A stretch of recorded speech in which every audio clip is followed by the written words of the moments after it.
గంగవరం మండల కేంద్రంలో కొన్ని సంవత్సరాలుగా గ్రామస్తులకు వాడుకలోనున్న శ్మశాన దారిని పట్టణానికి చెందిన ఓ రియల్టర్ ఆక్రమించాడని గ్రామస్తులు ఆరోపిస్తున్నారు.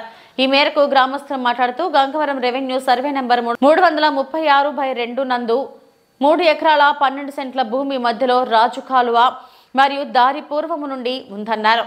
కానీ రియల్ ఎస్టేట్ దారుడు రాజు కాలువ మరియు దారిని కూడా పూర్తిగా మూసివేశారన్నారు. ఈ మేరకు శనివారం గ్రామస్తులు అంతా కలిసి రాజు కాలువ మరియు దారి ఉన్నదని అడిగితే రియల్టర్ సమాధానం చెబుతూ అది ఎక్కడో ఉన్నదని తప్పుడు సమాధానం చెప్పాడన్నారు. అలాగే ఇదే దారిలో తమ గ్రామదేవత గంగమ్మను జలతి చేసేందుకు ఈ దారి నుండే వెళ్లి వచ్చేవారమన్నారు.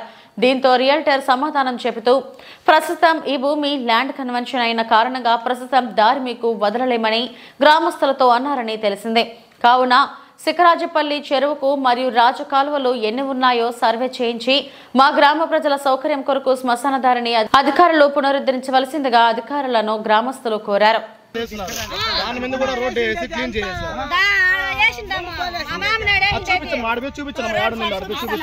ఇక్కడ మశానంకి గంగమ్మ జల్జికి దావా కాలువ 2 ఉన్నది.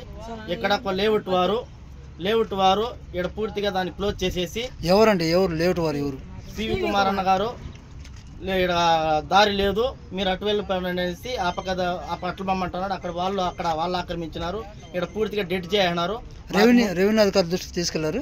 డెడ్ చేయన్నారు. మేము పై ఆఫీసర్ ఎంఆర్ఓ గారికి ఇప్పుడు స్పందిస్తున్నాము. ఎక్కడైతే దారి కాలువ ఉన్నో అక్కడే మాకు క్లియర్ చేసి ఎంఆర్ఓ గారు ఆర్డీఓ గారు అందరూ మాకు క్లియర్ చేసి కోరుతున్నాము. అట్లా పై అధికారులు మాకు స్పందించకపోతే మేము పై అధికారి మినిస్టర్ వరకు ఇక్కడ తీసుకెళ్లేదానికి సిద్ధంగా ఉన్నాం. క్లియర్ చేయకుండా పోతే ఇక్కడే లేఅవుట్లో కూడా మేము కూర్చునేదానికి సిద్ధంగా ఉన్నాం.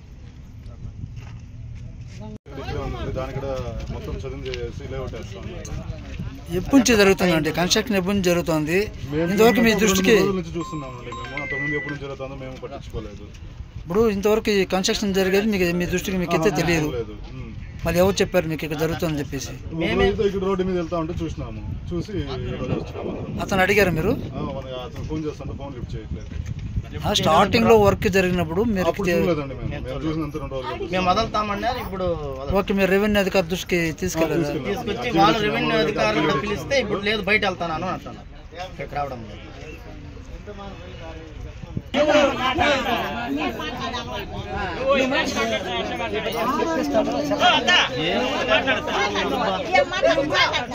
గంగవరం మాది ఇక్కడ మాది లేవుతున్నది. దీంట్లో శ్మశానంలో గంగమ్మ జల్చుకు వచ్చేది ఇక్కడనే. ఇక్కడ దాడి ఉండే కాలువ ఒకటి ఉండే అవేమీ లేకుండా సివి కుమార్ ఈ ప్లాట్ తీసుకొని ఏ దాడి లేకుండా మూసేసినాడు. మేము ఎవరినన్నా శవాన్ని ఎత్తుకొచ్చేది కూడా దాడి లేదు. ఇప్పుడు అడిగితే ఇక్కడ రాలేదు రమ్మని కూడా చెప్తే మీ ఫోన్లు చేసి మీరు రాలేదు. మాకు ఇది న్యాయం జరగల. ఏడ జరగలేదు. నైట్ కూడా ఇక్కడనే ఉంటాం. మేము శ్మశానం కానే ఉంటాము. మా ఊరు సమస్య అంతా వచ్చి ఇక్కడ ఉన్నాము. రావాలి సివి కుమార్ అని రావాలా. మాకు ఇది సెటిల్ చేయాలి.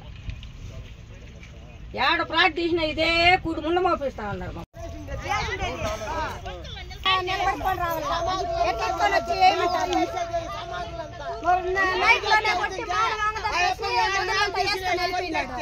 అది 10 మంది కూర్చుంటా మాను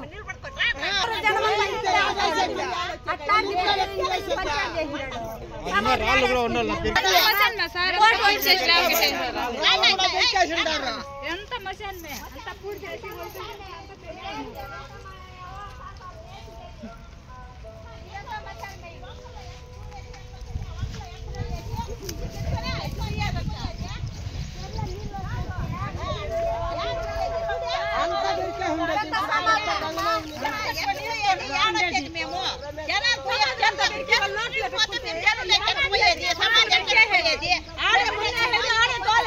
ఇది అన్యాయం. సివి కుమార్ ఊరు కూడా లేకుండా వల్లకాడు చేస్తాడు. ఆ వల్లకాడులోనే ఇల్లు కట్టి ఈ సమాజం మీద ఎక్కువ తక్కువ రావాలి. ఇదేసిందమ్మా తక్కువ వచ్చి ఏరే శవం ఆడు కూడుతున్నాం. మేము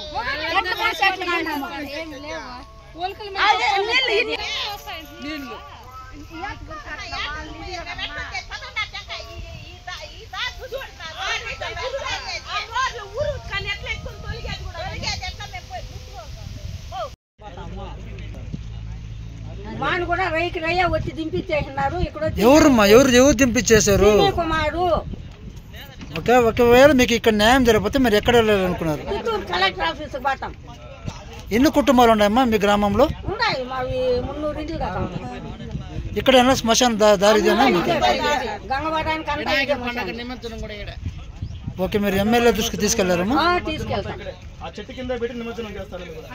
ఇంకా పోలేదు, ఇంకా పోతాం కూడా రాకంటే. ఎవరి దగ్గరికి వెళ్తారమ్మా? ఎమ్మెల్యే దగ్గరికి.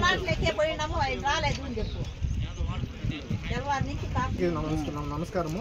మేము విన్నపించుకున్నది ఏమనగా, మేము తరతరాలుగా ఇక్కడ గంగ జాతరకు సంబంధించి ఇక్కడ నిమజ్జనం చేసుకుంటున్నాము. కాగా ఇక్కడ ఉన్న శ్మశాన వాటికలో మేము శ్మశానానికి సంబంధించి ఇక్కడ దహన సంస్కారాలను జరుపుకుంటున్నాము.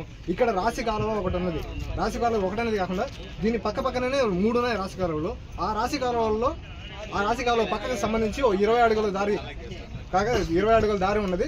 ఆ దారిని మేము ఉపయోగించుకుంటూ శ్మశానానికి మొదలకు గంగ జాతర కావచ్చు, శ్మశానానికి కావచ్చు, దాని అన్నిటికీ ఈ దారిని ఉపయోగిస్తున్నాము. దానిని ఎవరికి తెలియకుండా వాళ్ళ పాటికి వాళ్ళు కబ్జా చేసుకునేసి వాళ్ళ పాటికి రోడ్డు క్లోజ్ మూయడం జరిగింది. దానికి కాకుండా ఒక చెట్టు, చింత చెట్టు అనేది తరతరాలుగా మాకు తెలియకుండా ముందు తరతరాల నుండి చింత చెట్టు ఉన్న చెట్టుని కూల్చివేయడం జరిగింది. కాగా దానికి ఎటువంటి ప్రూఫ్లు లేకుండా ఏ ఫారెస్ట్ ఆఫీసరు, ఏ అధికారి, ఏ పర్మిషన్ లేకుండా ఆ చెట్టుని కొట్టడం జరిగింది. అది రాత్రికి కొట్టడం జరిగింది. ఇది ఇక్కడ అందరికీ తెలిసిన విషయం. ఇది రాత్రికి కొట్టడం జరిగింది. ఆ రాత్రి కొట్టిన చెట్టుని వెంటనే అప్పటికప్పటికి తరలిచేసినారు. ఆ చెట్టుని దానికి సంబంధించి చెట్టుని ఏ మాత్రం దాని ఆనవాళ్ళు కనిపించకుండా ఉండడానికి మట్టితో కప్పిపెట్టారు సార్. మట్టితో కప్పిపెట్టేసి ఇప్పుడు మేము అందరూ ఊరు మొత్తం మేము ఏదైనా కార్యక్రమం కానీ ఏదైనా పూజ సమస్య చేయాలనుకున్నా కూడా సరే అక్కడే చేయడం జరుగుతుంది. దానికి అది కూడా లేకుండా చేసినారు ఇప్పటికీ. దానిని ఏమన్నా గౌరవనీయ పెద్దలు ఎంఆర్ఓ గారు కావచ్చు, జిల్లాధికారి కావచ్చు, వీళ్ళందరూ కలిసి మాకు న్యాయం చేయాలని కోరుకుంటున్నాము. న్యాయం చేయని ఎడల మేము రోడ్డు మీదకి ఖచ్చితంగా దిగి మేము సమ్మె చేయడానికి ప్రయత్నిస్తాము.